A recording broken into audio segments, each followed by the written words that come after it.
Recursive function. জাভাস্ক্রিপ্টে recursive function এমন একটি ফাংশন যে ফাংশনটা নিজেকে কল করে, সেটা হলো রিকার্সিভ ফাংশন। সাধারণত পুনরাবৃত্তিমূলক কাজগুলো করার জন্য রিকার্সিভ ফাংশন ব্যবহার করা হয়, যেমন ফিবোনাক্কি সিরিজ, ফ্যাক্টোরিয়াল নাম্বার, এইগুলো। চলো আজকে রিকার্সিভ ফাংশন সম্পর্কে একটু আলোচনা করি। রিকার্সিভ ফাংশনের 3টা অংশ। তো প্রথমে একটা ফাংশন ডিক্লেয়ার করি। ফাংশন, আমরা একটা ক্যালকুলেশন করতে চাই, কাউন্টডাউন নামে একটা ক্যালকুলেশন করতে যাই। যেমন আমরা 5 দিলাম, এখানে n দিই, প্যারামিটার হিসেবে n নিলাম। বাস, আমাদের এবার আমরা রিকার্সিভ ফাংশনটাকে কল করে দিলাম, একটু কাউন্টডাউন 5 দিয়ে কল করে দিলাম। রিকার্সিভ ফাংশনের 3টা অংশ। প্রথমত ফাংশন ডিক্লেরেশন, তো অলরেডি আমরা ফাংশন ডিক্লেরেশন করেছি। দ্বিতীয় একটা আছে কন্ডিশন, এবং তৃতীয় যেটা আছে সেটা হলো আমাদের রিকার্সিভ কল।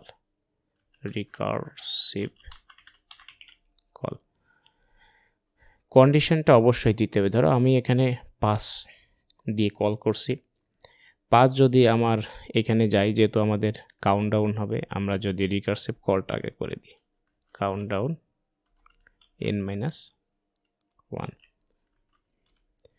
এই কাউন্টডাউনের অর্থটা আমি এবার একটু ব্যাখ্যা করি। আমার এখানে 5 আছে, আমি যদি 5টা এখানে চলে যাবে এবং এই n এর মানটা, 5-এর মানটা n এ চলে আসবে। যখন আমরা কাউন্টডাউন করব 5, তখন ফার্স্ট টাইমে আমাদের প্রিন্ট হবে 5, তারপরে কল করবে 5-1। তার মানে আমাদের, যদি আমরা এখানে তাহলে একটু কনসোল ডট লক করে দিই, কনসোল লক ডট করে দিই n, তাহলে আমাদের প্রথমে প্রিন্ট হবে 5। দ্বিতীয়বার কি হবে, 5 প্রিন্ট করে দিয়ে ও কিন্তু n-1, তার মানে 5-1, 4কে কল দিবে। দ্বিতীয়বার সে 4কে প্রিন্ট করবে, আবার কল দেবে 4-1, তার মানে 3কে।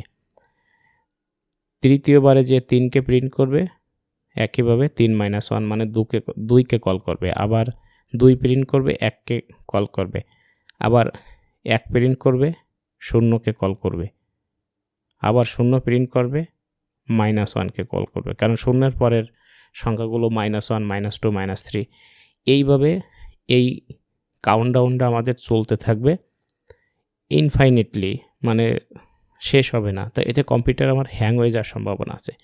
এই জন্য মাস্ট আমাদেরকে এখানে একটা কন্ডিশন লাগাতে হবে যে তুমি তো কাউন্টডাউন করবা, কত পর্যন্ত করবা। এখন ইফ যদি তোমার n এর মান এখানে ধরে দাও <1, তাহলে n এর মান যদি 1 হয়, তাহলে তুমি ফাংশনটা রিটার্ন করে দাও, তার মানে কলটা অফ করে দাও, আর কল করো না। n পর্যন্ত প্রিন্ট দিয়েই তুমি বাবা থেমে যাও। এখন থেমে তো গেল, বুঝবো কী করে? চলো কনসোল ডট লক করে দেখি, এটা মেসেজ দিয়ে দিই যে I am finished. Bus, finished হয়ে গেল আমাদের রিকার্সিভ কলের বেসিক একটা ফাংশনালিটি। এখন সময় এসেছে আমার এটা এক্সিকিউট করে দেখার। তো চলো এক্সিকিউট করে দেখি। Node.js এ রান করি, Alt+R। দেখো আমাদের প্রথমে কল দিছে 5, তারপরে 4, তারপরে 3, তারপরে 2। যখনই 1 এসেছে তখনও ফিনিশ করে দিয়ে বেরিয়ে গেছে। বিশ্বের এবার আমরা এখানে 0 দাও, Ctrl+S দাও, আবার Alt+R দাও প্রিন্ট করার জন্য, 1 দিয়ে ফিনিশ করে গেছে। ধরো এখানে তুমি -2 দাও, -2, Ctrl+S, তাহলে -1 পর্যন্ত প্রিন্ট করবে। তো Alt+R দিলাম, দেখো এই 1 পর্যন্ত দেখাচ্ছে। একটু স্ক্রল করি, দেখো -1 পর্যন্ত, 0-র পরে -1। তুমি ধরো দিয়ে দাও 20, তাইলে -19 পর্যন্ত সে প্রিন্ট করবে। দেখো, তাহলে Alt+R দিয়ে দিই, এক্স্যাক্টলি আমাদের কিন্তু আউটপুট দেখাচ্ছে। ওই দেখো -20 যেই পাচ্ছে বের করে দিচ্ছে। তো এরকম পুনরাবৃত্তিমূলক কোনো কাজ করার জন্য রিকার্সিভ ফাংশন ব্যবহার করা হয়।